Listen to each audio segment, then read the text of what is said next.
Ya, Assalamualaikum. Waalaikumsalam. Kanda,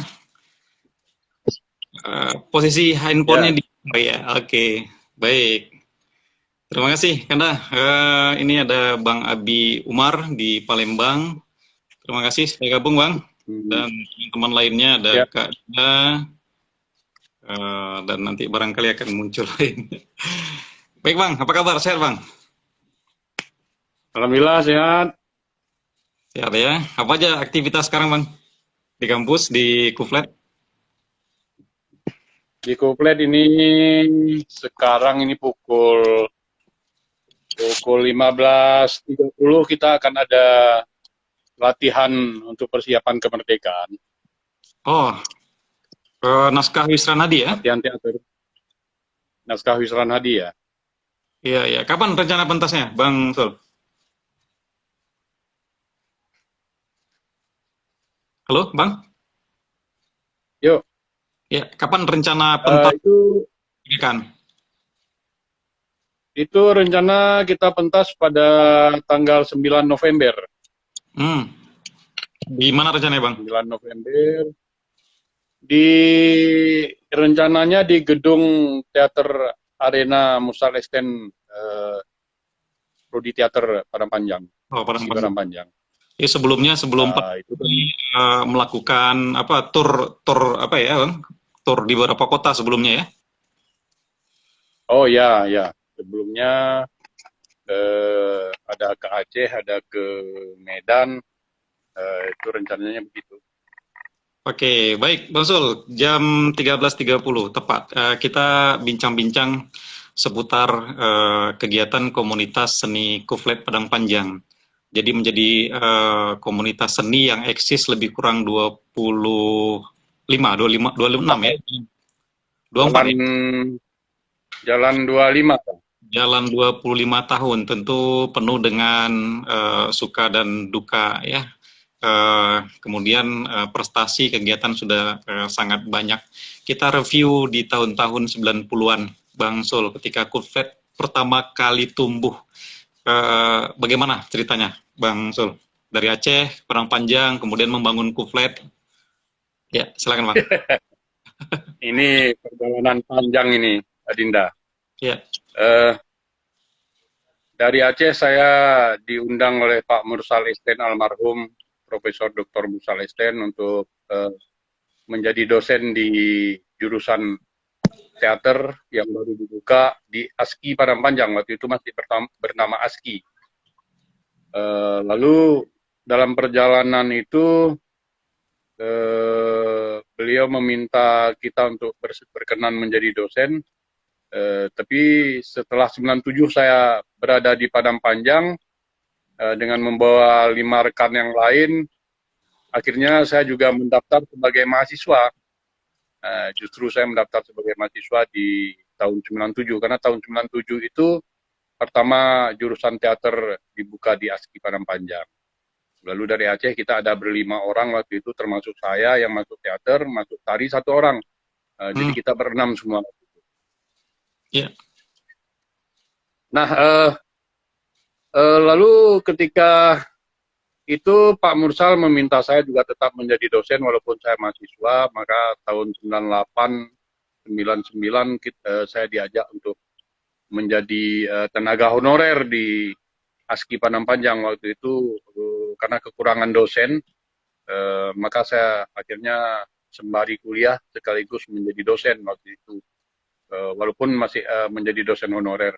Tapi Pak Mursal di tahun 97 itu mungkin melihat kegelisahan kami yang tidak bisa diam karena kita tidak punya komunitas di Padang Panjang waktu itu.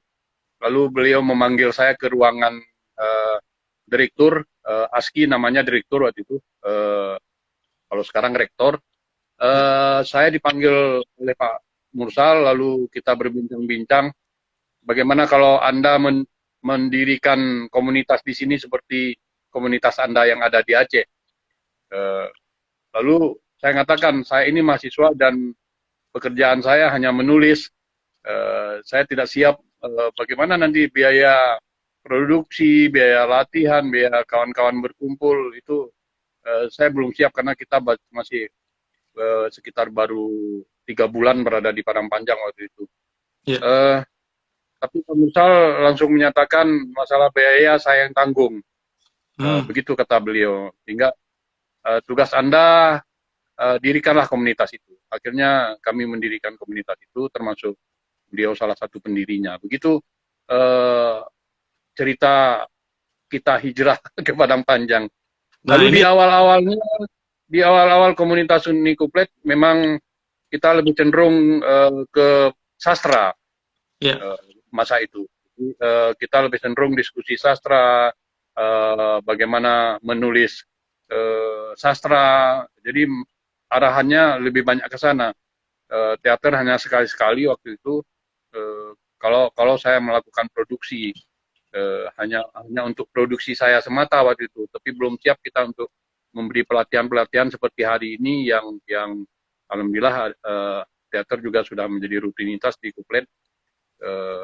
Begitu Adinda. Ya, ini menarik Kanda. Di Aceh, Kanda menyelesaikan pendidikan sarjana sastra. Lalu kenapa memilih seni? Kenapa tidak melanjutkan ke pasca begitu? Saya sebenarnya ketika masuk kuliah di Aceh itu saya awalnya kepingin kuliah di IKJ, di Prodi Teater, di jurusan teater. Dan awalnya ketika saya SMA itu orang tua sudah mengizinkan saya untuk kuliah di sana. Tapi dalam perjalanan waktu saya itu alhamdulillah lulus, diterima PMDK, kalau sekarang ini senam PTN namanya. Masa kami PMDK namanya itu. Dapat undangan dari Unsiah di Bahasa dan Sastra Indonesia.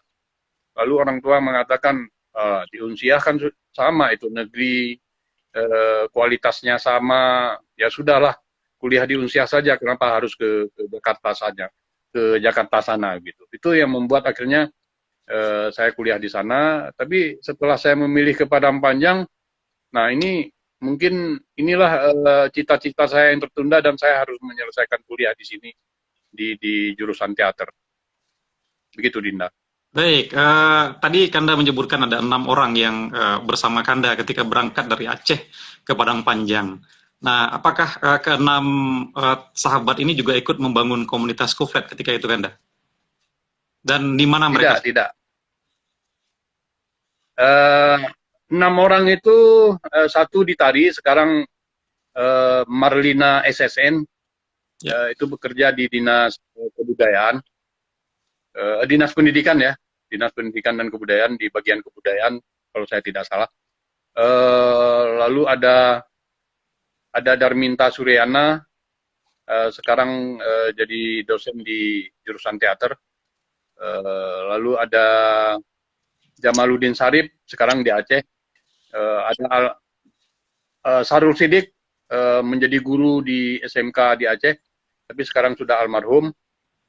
Lalu ada Jul Pikar yang tidak tamat, adik kandung dari teaterawan Aceh Mas Kirbi. Beliau tidak tamat, kembali ke Aceh menjadi teaterawan juga di sana, menjadi seniman. Begitu, Dinda. Jadi Baik. kami berlima dan berenam, bertiga kami tinggal di Padang Panjang sekarang. Ada Marlina, ada saya, ada Darminta. Ya, Bang Dokter Darminta ya, sama-sama alumni Solo, Bang ya? Sama-sama S2 kami di Solo, S3 juga di Solo. Di Solo, baik Anda. Mempertahankan komunitas seni Kuflet sepanjang 24 tahun terakhir, tentu banyak suka dukanya. Ini bagaimana sistem membangun manajemennya Kanda? Dan apa saja kegiatan-kegiatan dalamnya? Dan bagaimana Kanda memanage sehingga regenerasinya terus berlanjut sepanjang 24 tahun itu? Ya, di komunitas seni Kuplet itu yang pertama kekeluargaan itu yang paling penting. Bagaimana ruang-ruang kekeluargaan itu harus kita bangun bersama, persaudaraan menjadi sangat penting. Dan yang paling penting mungkin ini amanah dari Profesor Mursal Esen, Kuflet itu harus Islami, non Muslim tidak boleh masuk di Kuflet. Sehingga di ADRT memang tertera itu jadinya, karena itu memang permintaan dari beliau. Jadi kita ya mau tidak mau ya, saya berpikir itu memang juga sangat baik, sehingga ruang-ruang Islami, ruang-ruang persaudaraan yang Islami terbangun di Kuplet. Uh, Mungkin karena itu. Setelah itu kita menerima siapapun, tidak hanya rekan-rekan yang kuliah di isi Padang Panjang, tidak hanya yang harus mahasiswa atau siswa, eh, yang tidak sekolah pun kita terima. Barangkali itu yang membuat kita bergaul di Kuplet itu bergaul dengan eh, segala strata sosial masyarakat. Ini ada yang dari SD, ada dari SMP, ada SMA, ada yang kuliah, ada kuliah yang di FK Muhammadiyah, ada di isi Padang Panjang. Di isi Padang Panjang juga tidak hanya dari teater, ada yang di seni rupa. Jadi sangat begitu. Tapi yang paling penting itu ruang-ruang persaudaraan itu, dan kita di Kuplet itu menganggap kalau yang tua itu abangnya, kalau yang muda itu adiknya, begitu. Sehingga kalau kami dengan Pak Mursal dan dengan beberapa pendiri yang lainnya menyatakan bahwasanya Kuplet itu seperti jadi kita ini. Kalau ada satu yang sakit, maka kita semua sakit. Mungkin itu yang membuat salah satunya kita bertahan uh, di ruang komunitas ini. Saya kira itu. Ya, kegiatan-kegiatan rutinnya apa saja Kanda? Selain latihan alam, diskusi, pertunjukan, ya, ada ruang-ruang lain yang disediakan untuk peserta, Kanda? Ya, yang pertama yang menjadi dasar itu kan ada latihan dasar ya. Ada latihan dasar kalau kemarin tuh setiap minggu, setiap Sabtu, sekarang dipindah ke setiap minggu. Lalu ada diskusi-diskusi, baik itu diskusi apa saja, termasuk manajemen, termasuk tidak hanya seni. Jadi barangkali itu juga yang diskusi sekarang dipindahkan ke Sabtu. Jadi Sabtu itu kita melakukan diskusi apa saja, termasuk diskusi ekonomi dan sebagainya itu.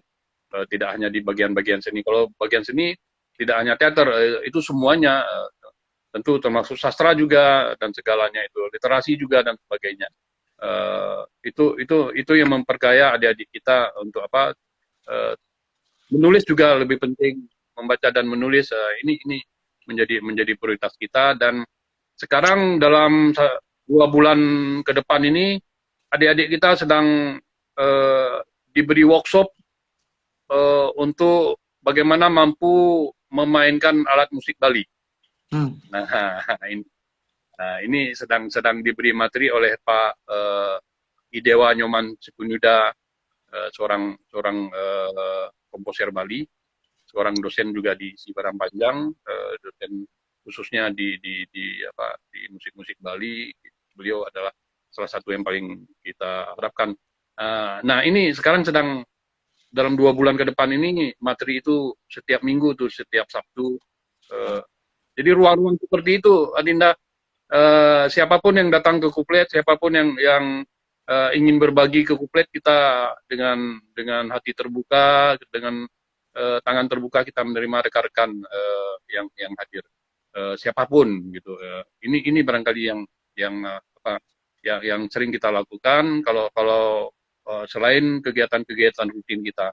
Lalu ada bedah-bedah buku dan sebagainya, itu ada rekan-rekan kita, atau ada rekan-rekan kita yang ingin menerbitkan buku, kita fasilitasi, kita siap membantu, bahkan kita siap, ada beberapa rekan di Kuplet yang bisa membantu menjadi editor dan sebagainya, sehingga mempermudah rekan-rekan lah, baik itu buku-buku sastra, buku seni dan sebagainya. Saya kira begitu, Dinda. Menarik, tadi diberikan latihan musik Bali ya. Kenapa tidak musik Minang atau musik Aceh barangkali, Kanda? Musik Minang dan musik Aceh itu menjadi prioritas utama. Semua anggota Kuplet itu harus paham tentang kesenian Aceh. Kesenian Minang sudah pasti gitu.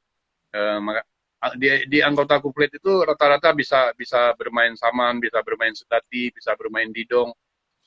Itu salah satunya.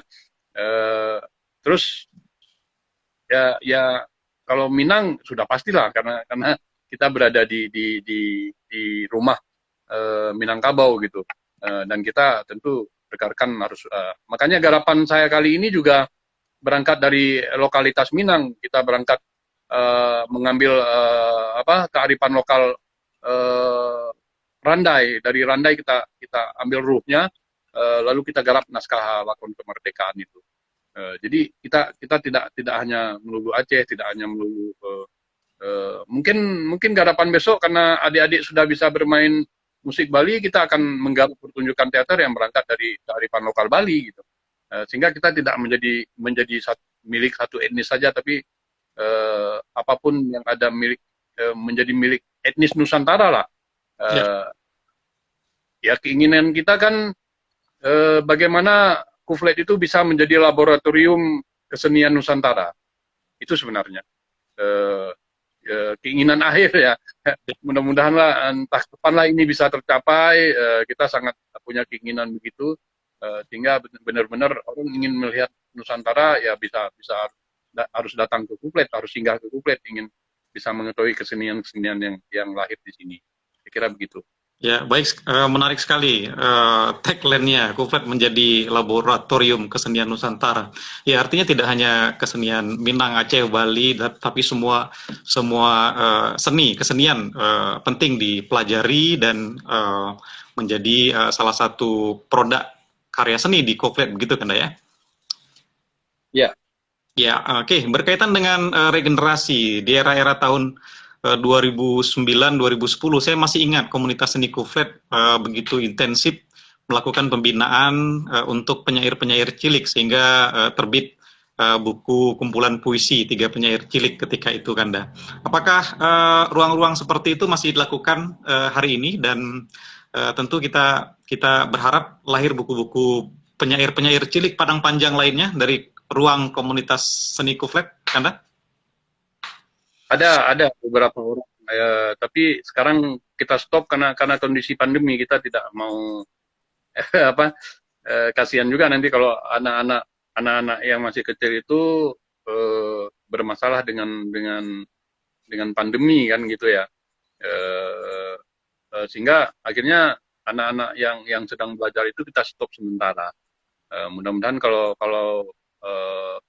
ya namanya anak-anak kan terkadang dia tidak bisa protap COVID-nya kan harus ketat, yang kita yang menjaganya ya. Jadi kami punya ketakutan itu. Akhirnya anak-anak kita yang SD itu ada beberapa yang sekarang sebenarnya sedang proses. Kita stop lah sementara. Mudah-mudahan pandemi ini berlalu, kita akan mulai kembali.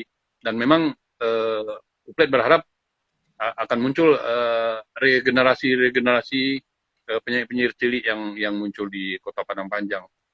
Memang keinginan kita begitu. Ini sudah penyair cilik yang dulu sudah dewasa semua. Ya, sudah tamat. Sudah tamat. Rata-rata sudah mahasiswa sekarang kan rata-rata kan. Mudah-mudahan muncul lagi penyair-penyair cilik. Ada beberapa orang, ada adiknya si Sherly yang sebenarnya ingin belajar, ingin inten kemarin itu, tapi karena kita sedang kondisi seperti ini, kita tidak berani untuk bisa lebih total. Tinggal iyalah kita cancel. Ya, baik. Baik, Kuflet di tahun 90-an, 2000, dan setelah masuk era digitalisasi 2010 ke atas, bagaimana Anda melihat tantangan dan peluangnya hari ini? Halo, Anda? Ya. Ya, pertanyaan saya cukup ditangkap tadi? Atau saya ulang ya? Kuflet yang barusan putus. Yang barusan tidak terdengar itu. Ya, putus ya. Baik. Tahun 2000 Kuflet di tahun 1090-an, 97, 2000, lalu tahun 2000 sampai 2010, kemudian masuk era digital yang sangat pesat. 2010 ke atas ya sampai hari ini, itu tentu banyak sekali peluang dan tantangan. Bagaimana Kuflet di era-era awal dan hari ini, tantangan dan peluangnya seperti apa Kanda ketika dikaitkan dengan era digitalisasi? Di era-era awal itu memang kreativitas dari rekan-rekan, kebersamaan, totalitas dan sebagainya mungkin berbeda dengan hari ini. Ya mau tidak mau memang kita harus pahami itu kondisi digitalisasi dengan ruang-ruang virtual seperti hari ini itu tentu ada lebih dan kurangnya itu pasti ada kan. Begitu juga ketika masa lalu, ketika 97 itu 97 ke atas sampai 2000 sekian itu rata-rata kan anggota Kuflet tidak punya handphone, tidak punya apa-apa, tapi janjinya selalu tepat, selalu disiplinnya justru luar biasa gitu kan. Kalau latihannya kita sepakat pukul 16 misalnya, setengah 3 rekan-rekan sudah berkumpul. Mungkin karena tidak diganggu juga dengan ruang-ruang dunia maya gitu. Kalau sekarang kan banyak pula terkadang memang berkomunikasi menjadi lebih mudah. Tapi mungkin juga adik-adik kita ini keasikan berkomunikasi dengan seluruh dunia, sehingga datang latihan terlambat. Ya, walaupun kita tetap memberikan ruang-ruang kedisiplinan yang luar biasa di Kuflet, sehingga rata-rata anggota Kuflet itu banyak yang terseleksi oleh alam karena tidak tahan dengan teknis disiplin yang muncul di Kuflet itu.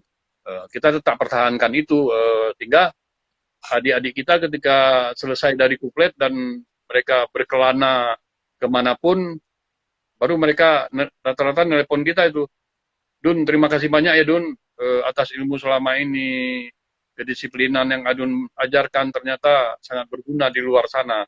Ini penting ternyata buat kami. Nah, itu hampir semua alumni-alumni yang sudah berada di seluruh Nusantara, ketika mereka sudah mulai bekerja, mereka menelepon. Ternyata disiplin itu penting, ajaran-ajaran kedisiplinan itu penting. Nah ini, tapi dalam kreativitas kita, saya kira alhamdulillah sama ya. Kuflet memang punya prinsip tidak mau menerima hibah. Itu sehingga dari awal 97 sampai hari ini kita memang tidak pernah menerima hibah. Kenapa ya yang pertama itu pesan dari Pak almarhum Mursal Esten, yang kedua memang saya sendiri juga kurang sepakat dengan hibah yang memang kita dipaksakan untuk ikut dalam konseptual proyeksi artistik dari yang memberikan hibah, sehingga kita menurut Pak Mursal kita menjadi tidak merdeka, dan saya setuju itu gitu. Sehingga ruang-ruang itu kita tidak ambil, kecuali ada bantuan dan kita diberikan kemerdekaan untuk khususnya di konsepsi artistik kita ambil. Seperti hari ini kita dapat bantuan dari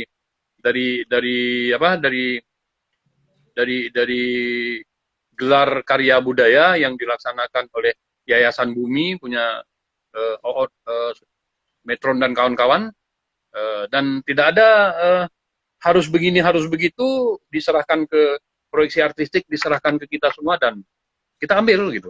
Nah, Kuflet yang seperti itu kalau diberikan kemerdekaan ke kita ambil. Sama dengan kegiatan-kegiatan selama ini dengan balai bahasa yang kita diberikan kebebasan untuk berpikir, untuk melaksanakan kegiatan, kita ambil gitu.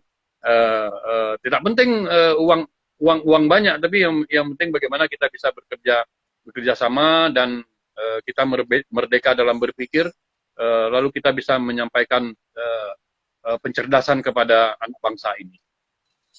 Itu sih sebenarnya Kuflet dari dulu sampai hari ini masih memegang itu, saya kira, Dinda. Ya, luar biasa, prinsip yang teguh ya Kanda. Mudah-mudahan semakin eksis Kuflet Kanda. 7 menit terakhir Kanda.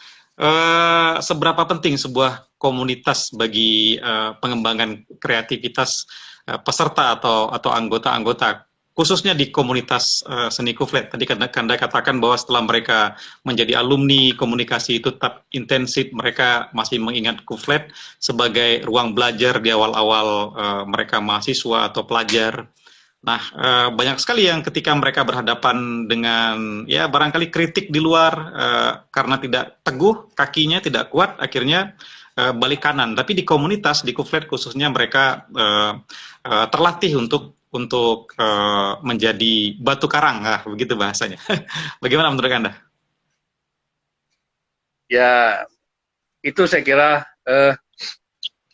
sebenarnya kan sangat penting, saya kira hal-hal yang seperti itu.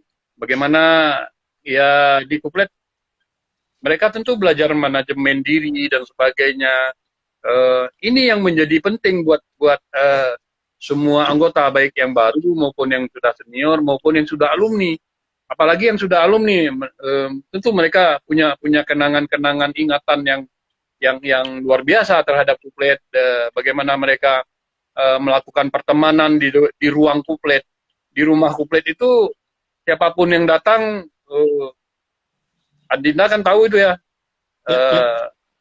Benar. Kakak Adinda itu, Kak Titin itu, silakan anak kuflet itu adalah anaknya gitu. Sehingga kalau apa ya silakan buka tutup saji langsung ambil sendiri. Ini juga bagian mungkin dari kekeluargaan itu, sehingga ada pelajaran-pelajaran kemanusiaan itu di kuflet itu yang sangat tinggi. Dan pembelajaran itulah yang nanti ketika adik-adik ini menjadi alumni dan dia berada di luar, itu menjadi penting. Itu menjadi pembelajaran yang sangat berharga. Bagaimana dia berkomunikasi dengan orang lain, bagaimana dia membuka link dengan orang lain, bagaimana menghargai orang lain yang tidak sependapat dengan pikiran-pikirannya, dan itu kita berikan pembelajaran di kuflet. Bagaimana mereka harus berani berbicara, bagaimana mereka harus berani menyatakan tidak kalau ingin mengatakan iya, jangan mengatakan iya kalau ingin mengatakan tidak. Begitu juga sebaliknya, jangan katakan tidak kalau ingin mengatakan iya. Jadi itu memang kita berikan pembelajaran khusus di kuflet. Kesetiaan juga kita berikan pembelajaran. Bagaimana dia harus setia dengan rekan-rekannya, bagaimana dia harus setia dengan komunitasnya, bagaimana kalau di kuflet sedang ada proses, dia tidak boleh mengikuti proses yang lain. Nah, itu kan bukti kesetiaan. Nah, kita akan lihat itu ada oh anak ini bisa akan kita teruskan, anak ini bisa menjadi calon pemimpin. Ternyata ketika mereka keluar, rata-rata mereka jadi pemimpin semua. Ketika sudah alumni dan mereka membuat apapun yang, walaupun mereka menjadi guru, lalu mereka membentuk komunitas-komunitas di sekolahnya, ada yang menjadi seniman, tapi di luar sana dia akhirnya menjadi pemimpin rata-rata. Saya kira kami yang kita berikan di kuflet itu ternyata sangat bermanfaat buat adik-adik kita, dan itulah yang menjadi lillahi ta'ala itu. Makanya konsepsi kita adalah Islam itu tadi, Adinda. Kita memberi, tapi hanya Allah yang bisa yang membalas. Begitu saya kira. Baik, Anda. Ada satu hal yang saya kira membuat peserta kuflet, anggota kuflet, alumni, bahkan saya ingin selalu datang ke komunitas seni kuflet itu karena masakan kakak itu enak sekali, Anda. Masakannya ya. Ini nggak pujian, berarti benar masakannya enak sekali. Nanti sampaikan ke kakak di rumah. Baik, Kanda, satu tagline kuflet yang juga saya ingat, satu untuk semua, semua untuk satu. Ini maksudnya bagaimana, Kanda, sebagai closing statement? Ya, satu untuk semua, semua untuk satu. Itu artinya itu yang kita filosofi apa tadi itu, filosofi bagaimana filosofi keislaman itu, filosofi Islami itu. Kalau ada jari 5, kalau ada yang sakit, nah artinya kita tidak satu itu, tidak satu untuk semua itu. Terus kalau ada jari 5, setengah sakit, itu tidak semua untuk satu juga. Jadi ada yang tertinggal. Jadi di kuflet itu ya memang harus kebersamaan itu, saling menghargai, santun dan sebagainya itu yang harus kita lihat. Kalau ada sesuatu itu ya harus bersama. Ini kita dapat dapat dapat uang dari proses kreatif kita, dapat bantuan misalnya. Itu dana itu dari semenjak saya sampai dengan seluruh anggota yang lain itu honornya sama. Itu barangkali salah satu dari aplikasi satu untuk semua untuk satu itu. Jadi bersama kita bangun Kuplet itu bersama. Kalau Kuplet itu tidak berhasil itu artinya kita bersama yang tidak berhasil. Artinya kalau Kuplet itu berhasil bukan hanya Sulaiman Junaid yang berhasil, tapi adik-adik juga bagian dari keberhasilan itu. Adik-adik juga bagian dari harus menerima akibatnya dari keberhasilan Kuplet. Jadi banyak juga anggota Kuplet itu ya alhamdulillah lah hari ini seperti Hasanah mencari pekerjaan di Jambi, tapi akhirnya pulang lagi ke Padang Panjang. Kenapa kamu pulang? Ya, saya ingin terus bersama Kuplet lah. Ya ini mungkin bagian dari itu. Sehingga buat yang sudah sarjana itu kalau ada job kita prioritaskan dia ini. Nah ini untuk kamu seperti kemarin ada yang ingin meminta pelatihan ke Kuplet, pelatihan cerita bercerita, kita utuslah Hasanah untuk melatihnya. Nah misalnya begitu. Jadi kita lihat ada prioritas di Kuplet, sehingga dia menjadi satu untuk semua untuk satu. Ini yang sudah selesai kuliah, yang dia sudah mulai ada tanggung jawab di keluarganya. Ini kita prioritaskan. Kalau ada job-job Kuplet ke dia yang akan kita berikan menjadi prioritas utama. Bukan artian yang muda-muda yang baru masuk tidak kita prioritaskan, tetap kita prioritaskan gitu. Gitu Kak Dinda. Dahsyat Kanda. Hasanah ya kemarin menang juara berapa? Juara 2, juara 3. Juara 2 ya, baca puisi di Bukit Tinggi, Kanda. Mewakili Kuplet juga ya? Ya dia tidak mungkin di Kuplet itu tidak apa dia agak segan mungkin itu memberitahu Kuplet bahwasanya dia ikut lomba, karena dia tahu kalau seandainya adunnya yang jadi juri dia nggak akan pernah menang. Anak-anak Kuplet Sulaiman Junaid yang jadi juri, justru mereka tidak pernah menang. Jadi itu yang mereka takutkan, sehingga mereka tidak pernah beritahu saya kalau dimanapun mereka ikut lomba, mereka tidak pernah beritahukan saya. Tapi kemarin ketika sudah juara mereka datang, mereka memberi kabar. Saya dengar Okay. Baik, Kanda. Mudah-mudahan komunitas seni Kuplet Padang Panjang tetap eksis dan terus berkegiatan meski ya alhamdulillah pandemi seperti sudah melandai dan mudah-mudahan usai, dan kita tunggu gebrakan-gebrakan Kuplet berikutnya. Dan tentu saja ini apa yang sudah Kanda sampaikan menjadi bahan bagi saya pribadi dan teman-teman khususnya di kelas penulis daring untuk melecut diri lebih baik lagi ke depan. Terima kasih Kanda, salam sukses, sehat selalu, dan sampai bertemu di momen berikutnya. Assalamualaikum warahmatullahi wabarakatuh. Ya, dan terima kasih sudah bergabung di program ini, dan kita bertemu di lain kesempatan. Izin saya live. Ya, Kanda, kita tutup ya. Yuk.